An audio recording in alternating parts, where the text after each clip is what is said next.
ভাইরে ভাই, মানুষের এত কমপ্লেন। তবে একটা জিনিস আমার কাছে খুবই ভালো লেগেছে, যে আমার দোষ খোঁজার ট্রাই করেছে সে অনেক নিখুঁতভাবে আমার ভিডিও দেখেছে। আসসালামু আলাইকুম everyone, this is me Mahmuda from Mahmuda's daily blog. তোমরা অনেকেই ভাবছো যে আপুটা কি বলছে, আবার কি হলো। কয়েকদিন আগে আমি একটা ভিডিও দিয়েছিলাম, সেই ভিডিওর মধ্যে একটু ক্লিপ ছিল যে বাঁধাকপি দিয়ে চিকেন রান্না করেছিলাম।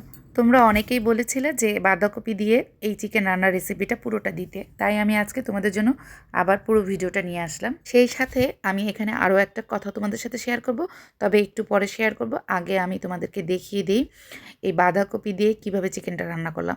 বাঁধাকপি দিয়ে চিকেন রান্না করার জন্য চিকেনগুলোকে না আমি একদম ছোট ছোট করে পিস করে নিয়েছি। তোমরা এই যে দেখো, দেখিয়ে নিচ্ছ যে আমি লেগ পিস এগুলো সব কিছুর মধ্যে থেকে কিন্তু টুকরো টুকরো করে ছোট ছোট করে নিয়েছি। বাঁধাকপি দিয়ে রান্না করতে হলে মাংসগুলো ছোট ছোট করে টুকরো করে নিলে ভালো হয়। তারপর এগুলোকে আমি ভালোভাবে ক্লিন করে নিচ্ছি। তবে আরেকটা কথা বলছি তোমাদেরকে, আমার এখানে 2টা মুরগির কিন্তু কলিজা গিলা সব কিছু, পা কিন্তু 4টা হওয়ার কথা, বাট সেখানে কিন্তু আমার 2টা পা দেখছো। 2টা পা অলরেডি আমি ফেলে দিয়েছি, কেননা ওগুলো আমার কাছে একটু কেমন যেন ময়লা ময়লা লাগছিল, তাই আমি ফেলে দিয়েছি। আর আরেকটা কথা যেটা বললাম সেটা হচ্ছে, আগের ভিডিওতে একটা আপু কমেন্ট করেছিল যে পায়ের নখ দিয়ে রান্না করলে আরও মজা হয়। তার মানে বুঝিয়েছে যে আমি এখানে পায়ের নখটা ঠিকমতো কাটি নাই। এটাও আমি তোমাদেরকে এখানে ক্লিয়ার করে দিব।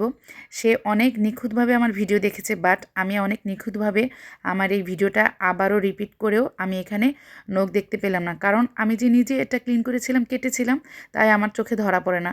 কারণ ওই জিনিসটা যেটা দেখা যাচ্ছে নখের মতো, ওইটা কিন্তু রগটা। আমি নখ কেটে ফেলেছি, তারপরে অনেক সময় ওখানে থেকে যে রগটা বের হয় না, রগটা সমানভাবে না কাটা হলে একটু বের হয়ে থাকে, সেটাকে মনে হচ্ছে যে নখের মতো। তবে আপু এতে আমি মন খারাপ করিনি, কেননা আমি তো জানি আমি কেমন আর আমি কিভাবে ক্লিন করেছি।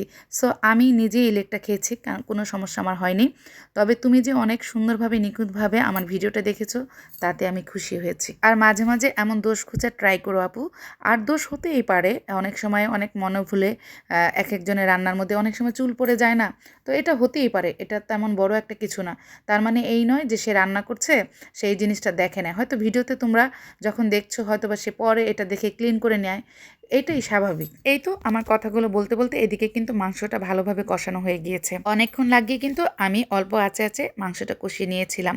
তারপর কষানো শেষ হয়ে গেলে সেই বাঁধাকপিগুলো এখানে দিয়ে দিয়েছি। বাঁধাকপি দিয়ে দেওয়ার পরে কিন্তু একটু পরে পানি উঠে যাবে, কাজে আলাদা করে পানি দেওয়ার আমি মনে করি কোনো প্রয়োজন হয় না। তবে আমি এখানে তেমন পানি দিইনি, অল্প একটু পানি দিয়েছিলাম, বাট বেশি পানি দিতে হয় না। তো এখন আমি এটা ঢেকে রেখেছি। বাঁধাকপি দিয়ে মাংসটা রান্না হতে হতে এদিকে আমি বড়ই ভর্তা বানিয়ে নিব। তবে বড়ই ভর্তা বানাবো না, তো লবণ মরিচ দিয়ে বড়ই খাবো। সকাল সকাল উঠে আজকে রবীন্দ্র সরোবরে গিয়েছিলাম, একটু হেঁটে আসলাম।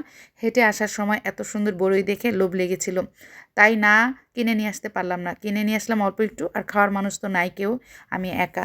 তারপর ভাবলাম যে এদিক দিয়ে মাংসটা হতে থাকুক, আমি একটুখানি লবণ মরিচ দিয়ে বড়ি খাই। সময়ের সাথে সাথে বয়সের সাথে সাথে সব কিছুই চেঞ্জ হয়ে যায়।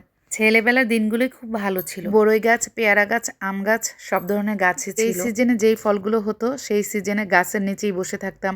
বড়ির দিনে লবণ মরিচ নিয়ে গাছের নিচে বসে বসে বড়ি খেতাম।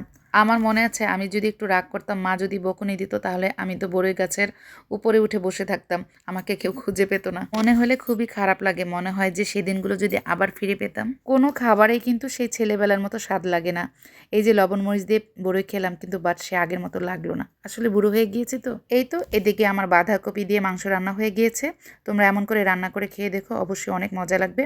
আর আমার ভিডিও ভালো লেগে থাকলে লাইক, কমেন্ট এবং শেয়ার বেশি বেশি করে দিবা।